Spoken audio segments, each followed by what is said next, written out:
નમસ્કાર મિત્રો, આજની નવી વાર્તામાં તમારા બધા મિત્રોનું સ્વાગત છે। મિત્રો, વાર્તા સાંભળશો તો ખરેખર ચોંકી જશો। વાર્તાને છેલ્લે સુધી જરૂરથી સાંભળજો। ગુજરાતના એક નાના ગામમાં કાજલ ભાભી પોતાના પતિ રાકેશ સાથે રહેતી હતી।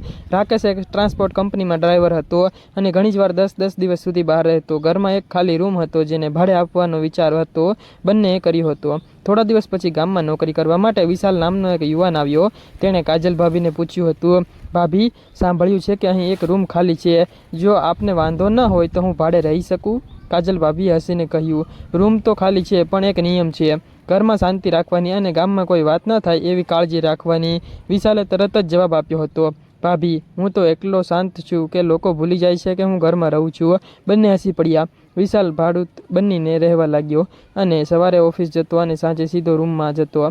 ગામના લોકો પણ કહેતા કે છોકરો ખૂબ જ સંસ્કારી લાગે છે। એક દિવસ કાજલ ભાભી ભારે કરિયાણાની થેલીઓ લઈને આવી રહી હતી। વિશાલે દોડીને જઈને કહ્યું, ભાભી, આ બધું એકલા નહીં ઉઠાવાય, મને આપો। કાજલે મજાકમાં કહ્યું હતું, અરે તું તો બહુ કામનો નીકળ્યો। વિશાલ હસીને બોલ્યો, ભાભી, કામ આવે એ જ સાચો માણસ। આ વાત પડોશીની શાંતાબેન સાંભળી લીધી। બસ બીજા જ દિવસે આખા ગામમાં ચર્ચા ચાલુ થઈ ગઈ હતી, ભાભી અને ભાડુત બહુ સરસ હસતા હોય છે, કંઈક તો ચાલે છે। ગામમાં અફવાઓ અને પાંખો ફેલાઈ ગઈ હતી અને કાજલને ખબર પડી ગઈ, પણ તેને ધ્યાન આપ્યું નહીં। થોડા દિવસ પછી ભારે વરસાદ પડવા લાગ્યો। રાત્રે અચાનક ઘરના પાછળના ભાગમાંથી મોટો અવાજ આવ્યો। ત્યારે કાજલ ગભરાઈ ગઈ હતી। તે બહાર નીકળવા જતી હતી ત્યાં વિશાલ કહ્યું, ભાભી, તમે અંદર રહો, હું જોઈને આવું। વિશાલ ટોર્ચ લઈને બહાર ગયો। થોડી જ વાર પછી તેણે બૂમ પાડી હતી, ભાભી, જલ્દી આવો। કાજલ દોડી ગઈ, જોઈ તો ઘરની પાછળની દિવાલનો એક ભાગ તૂટી ગયો હતો અને વરસાદનું પાણી ઘરમાં ઘૂસી રહ્યું હતું। બંને મળીને રાતભર રેતીની બોરીઓ ઉઠાવતા રહ્યા જેથી ઘર બચી જાય। સવારે આખું ગામ જોવા આવ્યું,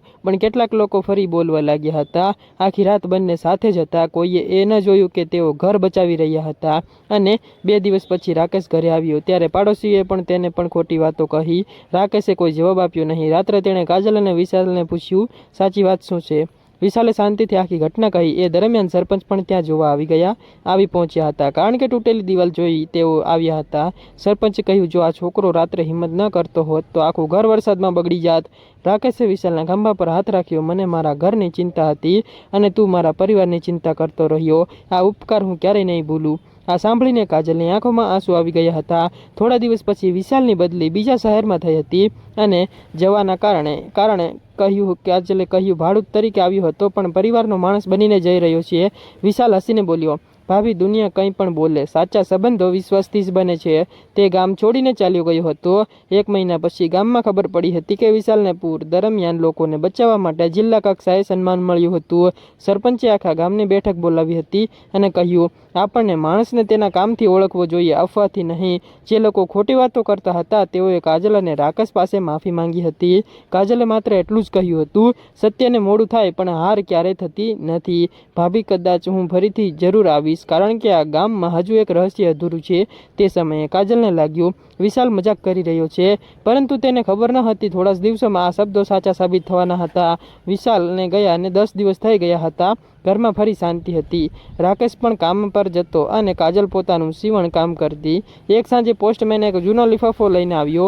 લિફાફા પર માત્ર એટલું જ લખેલું હતું, આ પત્ર ફક્ત કાજલ ભાભીના હાથમાં પહોંચાડવો। અને ત્યાર પછી કાજલે આશ્ચર્યથી પત્ર ખોલ્યું હતું। અંદર માત્ર એક નાની એવી ચાવી હતી અને એક કાગળ હતો। કાગળ પર લખેલું હતું, જૂના વાડાના કૂવા પાસે આવજો, પણ કોઈને કહેશો નહીં। કાજલ વિચારમાં પડી ગઈ હતી। એટલામાં જ રાકેશ ઘરે આવી ગયો હતો। શું થયું? આજે તું બહુ શાંત કેમ લાગે છે? કાજલે વાત ટાળી દીધી, કંઈ નહીં, બસ સીવણનું કામ વધારે હતું। પણ આખી રાત એને ઊંઘ આવી નહીં। બીજે દિવસે સવારે ગામમાં નવી ચર્ચા શરૂ થઈ ગઈ હતી।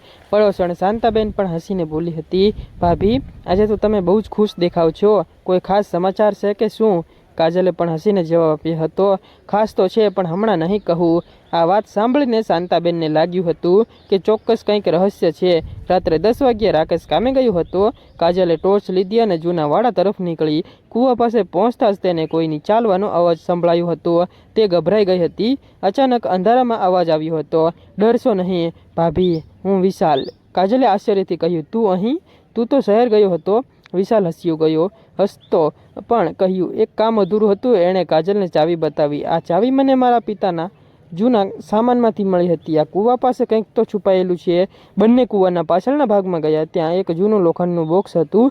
ચાવી ફેરવતા જ બોક્સ ખુલ્યું હતું। અંદર સોનું કે રૂપિયા ન હતા, પણ એક જૂની ડાયરી હતી. ડાયરીમાં લખેલું હતું, વર્ષો પહેલાં ગામની શાળાની જમીન ખોટી રીતે વેચવાનો પ્રયાસ થયો હતો, પરંતુ સાચા દસ્તાવેજો છુપાવી દેવામાં આવ્યા હતા એટલે જમીન બચી ગઈ. એટલામાં ત્યાં કોઈના પગલાંનો અવાજ આવ્યો હતો. વિશાલે ટોર્ચ બંધ કરી દીધી. બંને શાંતિથી ઊભા રહ્યા હતા. બે અજાણ્યા માણસો ત્યાં આવ્યા હતા. એક બોલ્યો, લાગે છે કોઈ આપણાથી પહેલાં આવી ગયું. બીજાએ કહ્યું હતું, ડાયરી મળી ગઈ હશે, જલ્દી શોધો. કાજલનો શ્વાસ અટકી ગયો. વિશાલ ધીમેથી બોલ્યો હતો, અવાજ નહીં કરશો. થોડી વાર પછી બંને માણસો ચાલ્યા ગયા. વિશાલે રાહતનો શ્વાસ લીધો. આ ડાયરી હવે સીધી સરપંચને આપવી પડશે.